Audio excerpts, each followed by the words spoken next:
Hey there, welcome back. In the last screencast, I introduced this concept of widgets, and we talked a little bit about what the widget areas are. In particular here, we're looking at what the widget areas are for the 2013 theme, and that's actually pretty nice. Let's see some of these available widgets in action. Okay, so I'm actually going to get rid of these just for now. I'm just going to, in fact, I can throw them down here to inactive widgets. I don't need to do that. That's just kind of this is a place you can drag widgets if you want to get them out of the sidebar, but you want to keep their settings just in case you want to use it later, okay? Let's start with something really simple, okay? How about some default widgets like this recent comment one? Well, we've seen that already, okay? So I'm going to pop that recent comments one. We can actually specify a few things. We could change the title, what people are saying. You could say that. And you could say, you know what, show me more than 5 or only show me 3. I'm going to go ahead and say that. So a lot of widgets will have little configuration settings that you can customize. I'm going to reload this. Oh, this disappeared because we took it out. But down here, look, I changed the title of this. You're not stuck with the word recent comments. You can change anything you want. Okay?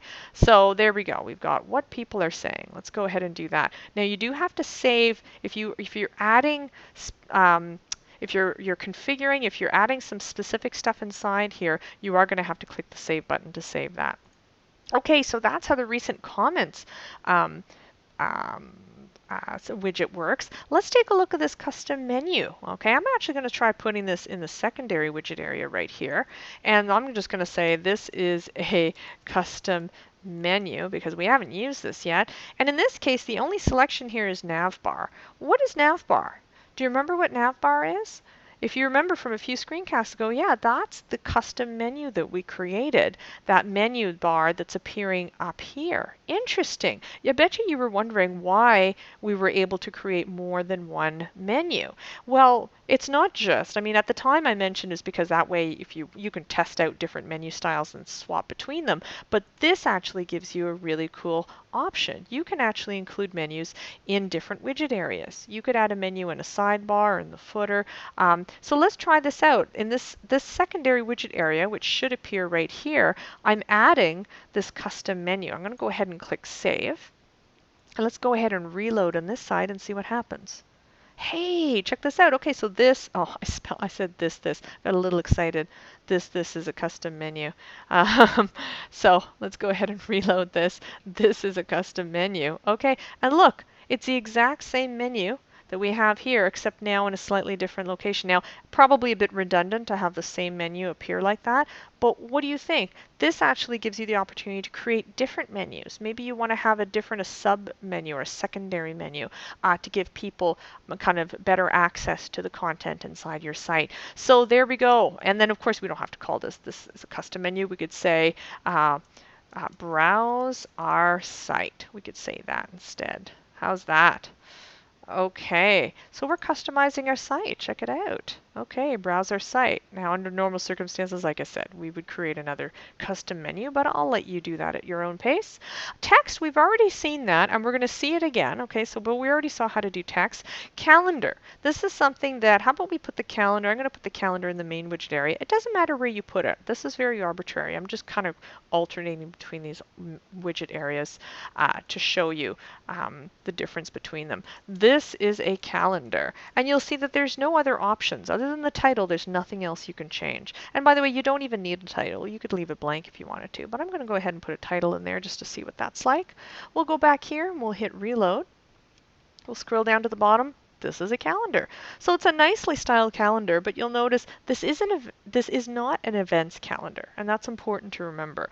Okay, the built-in calendar widget in WordPress is not an events calendar. What it is simply an indicator of what days you actually posted or added posts on your WordPress site. If I scroll back here to July, I'll see that, oh, what happened there? Let's scroll down here. There we go. Here's July right here. And this shows us that we published an article on July 23rd, 26th, and 28th. Okay, let's go click on July 26th and see what we published on that date. And here we see that The daily archive here brings us to this thing that says daily archive on July 26, 2013. We published the news that Jane Smith is our new awesome guitarist. So that's pretty nice. That's pretty nice. Okay, so if you have a lot of content, like if you have a lot of daily content on your site, then this might be a nice way for people to kind of say, hey, what was going on, July 21st. On the other hand, if you don't post a lot, if your site isn't very active in terms of keeping up regular posts, maybe this isn't something that's going to be appropriate for you. Anyways, but that's how that works. Okay, that's the calendar. Tag cloud. Let's see what a tag cloud looks like. I'm going to move a tag cloud over to here in the secondary widget area, and I'll say this is a tag cloud. Ooh, cloud. There we go. And the taxonomy that we're going to use in this case is tags. It's a tag cloud, so we're going to go ahead and use that. You might be going, what is a taxonomy? Well, let's see here. I'm going to show you how this works. I'll go back to the front page. And here's a tag cloud. Now this is the beginnings of a tag cloud because we don't have that many tags in use right now.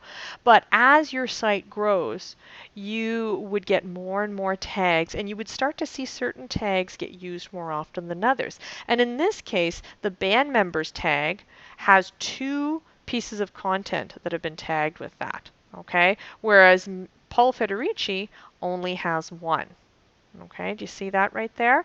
And so, and because there's 2 associated with band members and only 1 associated with Paul Federici, this word is twice as big as Paul Federici. Okay, and you can see how it's not, I mean, this is just it's just an example. There's just 2 there, 1 with there. As you can imagine how as you add more content, you would start to see a cloud of tags where certain words would be super super big and certain words would be super super small and certain words would be medium size, and that would give you an immediate visual representation of how frequently that tag is used on your site.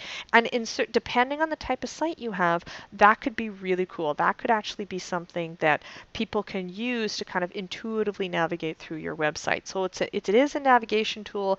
It's nice to use in certain circumstances. It's so be aware that that's what a tag cloud is, and it doesn't have to be here. You can put a tag cloud down here, and there's other ways to do that too. But that's built into WordPress, which I think is pretty nice.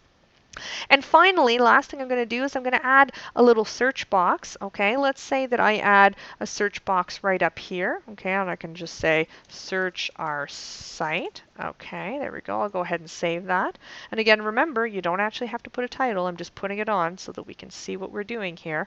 So let's go down here and we're going to scroll. And notice that these widget areas stay the same on every single page. Okay, there's ways to change that, but the default is that it's the same on every page. Here's an extra little search box. Now, you can put a search box there, but bear in mind this particular theme also has a search box up here.